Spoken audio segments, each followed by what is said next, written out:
Community, thank you for the time given to us to present the global issue of poverty.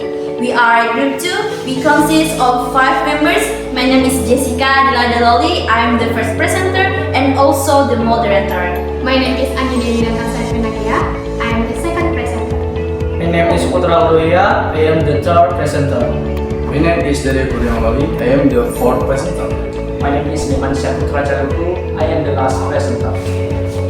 The first is human rights and obligation of states.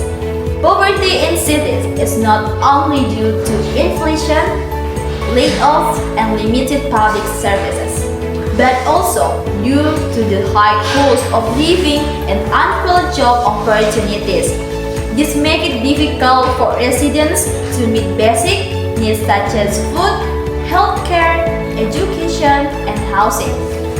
In the state system, the state is obligated to protect the right of every citizen to a decent life, as stipulated in Article 28H of the 1945 Constitution. The state needs to create policies that favor vulnerable groups, for example, through subsidies, social security, and equitable public services. From a religious perspective, all teachings emphasize concern for the weak. The book of Isaiah chapter 1 verse 17 reminds us of the importance of defending the rights. Ignoring this violates the right to a decent life, which is actually a shared responsibility. For the next explanation will be continued by Andin. Time is yours. Thank you, Jessica, for the time given to me to continue presentation. The second is the right to education and health. Poor people are often deprived from accessing education and healthcare due to financial constraints, poor quality of education, and lack of awareness of the importance of these rights. Education and health are fundamental human rights. Failure to fulfill these rights constitutes a human rights violation. The state can provide adequate facilities and resources for access to education and healthcare. Knowledge and physical health are a trust that must be safeguarded. If one is not careful, it is a social sin. The Bible, Hosea chapter 4 verse 6, teaches that spiritual knowledge is the foundation of life and is full of blessing. For the next explanation will be continued by Aldo. Time is yours. Thank you, Andin, for the time given to me to continue presentation. The theme is protection of vulnerable groups. Number 1. Journal content. The pandemic has worsened the situation of informal workers. They are vulnerable to losing their income because they lack job security or adequate social protection. Number 2. Civic education.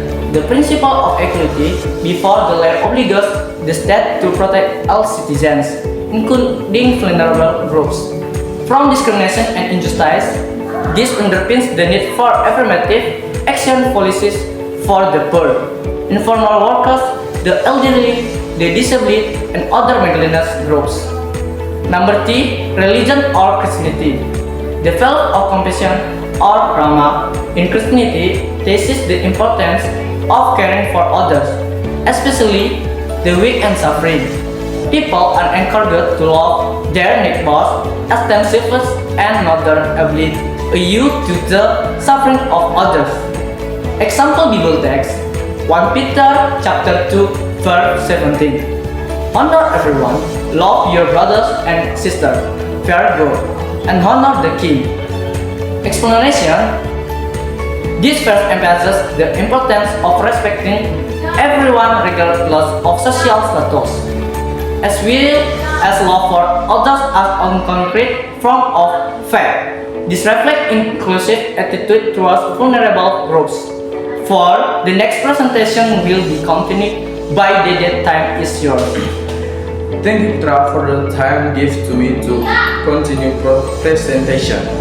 The fourth is your social responsibility. Your social responsibility is our citizens to work together to help reduce poverty and improve well-being. We can participate in poverty alleviation programs or provide assistance to those in need.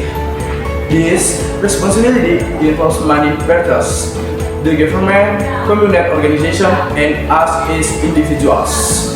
Galatia chapter 6 verse 9 reminds us to brother in doing good and not to tire of helping others. Strong social responsibility, we can build stronger, more harmonious community and fulfill our calling to help others. For the next expression will be continued by Meiman. Thank you, Dede, for the time given to me to continue presentation. And the last, in enforcement of justice and equality, upholding justice and equity is a core principle that ensures everyone is treated fairly and equally. In the context of the national civic, this is realized through the supremacy of law and equitable development.